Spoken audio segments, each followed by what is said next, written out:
चैत्र महिन्यातील शुक्ल पक्षातील नवमीला रामनवमी असे म्हणतात। या दिवशी दुपारी 12 वाजता श्रीरामांचा जन्म झाला होता, म्हणून हा दिवस रामनवमी म्हणून साजरा केला जातो। या दिवशी मंदिरांमध्ये श्रीरामाचा जन्मोत्सव साजरा केला जातो। पाळण्यांमध्ये श्रीरामाची मूर्ती ठेवून पाळणा गातात, कीर्तन केले जाते, लोकांना सुंठ साखरेचा प्रसाद वाटला जातो। जेव्हा जेव्हा दुष्ट व वाईट प्रवृत्तीच्या लोकांनी पृथ्वीवासियांना त्रास द्यायला सुरुवात केली, तेव्हा तेव्हा त्यांचे रक्षण करण्यासाठी श्री विष्णूंनी भूतलावर अवतार धारण केले होते आणि प्रभू श्रीराम हे सुद्धा श्री विष्णूंचाच 7वा अवतार आहे।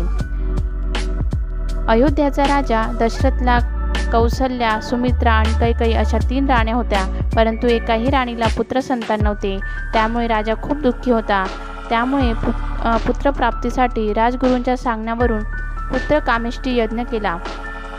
यज्ञ देवता म्हणजे अग्निदेवता प्रसन्न झाले आणि राजाच्या हातात प्रसाद म्हणून नारळ दिले। ते 3ही राण्यांना प्रसाद म्हणून खायला सांगितले। प्रसाद भक्षण केल्यावर 3ही राण्यांना पुत्रप्राप्ती झाली।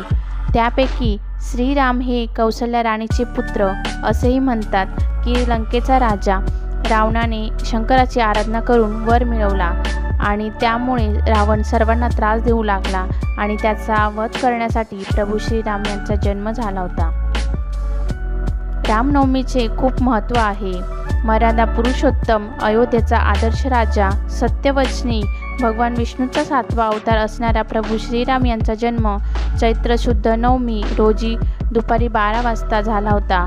अलौकिक दिव्य पुरुष व रघुकुलदीपक असलेल्या श्रीरामांच्या नावाने ही तिथी रामनवमी म्हणून साजरी केली जाते। या दिवशी देशभरात अनेक ठिकाणी धार्मिक आणि सांस्कृतिक कार्यक्रमांचे मोठ्या प्रमाणात आयोजन केले जाते।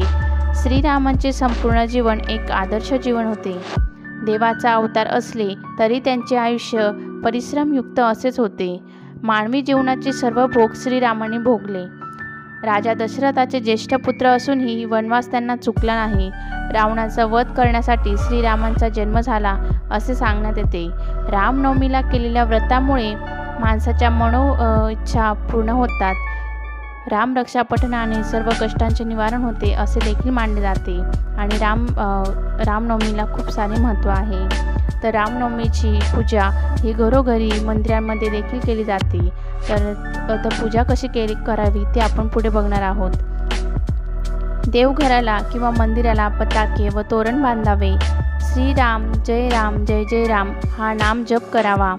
दुपारी 12 वाजता कुंची घातलेला नारळ किंवा श्रीरामांची मूर्ती पाळण्यात ठेवावी किंवा प्रभू श्रीरामांची प्रतिमा, प्रभू श्रीरामांची मूर्ती एका चौरंगावर स्थापन करावी।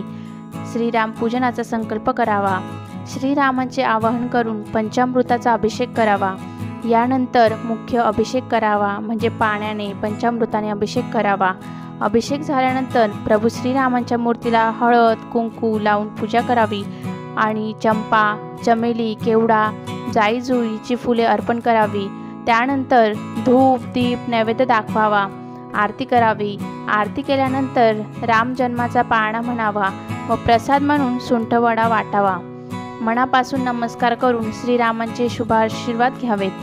पूजा झाल्यानंतर रामचरितमानस, रामरक्षा आणि शक्य असल्यास रामायणाचे पारायण करावे।